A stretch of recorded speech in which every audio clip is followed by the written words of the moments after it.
శ్రీకృష్ణుడి టెంపుల్ అనమాట. శ్రీకృష్ణ టెంపుల్లో శ్రీకృష్ణ జన్మాష్టమి నాడు చేయకుండా సెప్టెంబర్ నెల 15వ తారీఖున చేశారనమాట.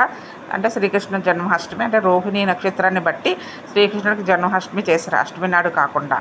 ఇంకా నెక్స్ట్ ఏంటంటే 15, 16, 17 ఈ 3 రోజులు శ్రీకృష్ణ ఆలయంలో చాలా విశేషంగా పూజలు, సంకీర్తనలు అవన్నీ చిన్నపిల్లల రామాయణం అవన్నీ చదువుతారు.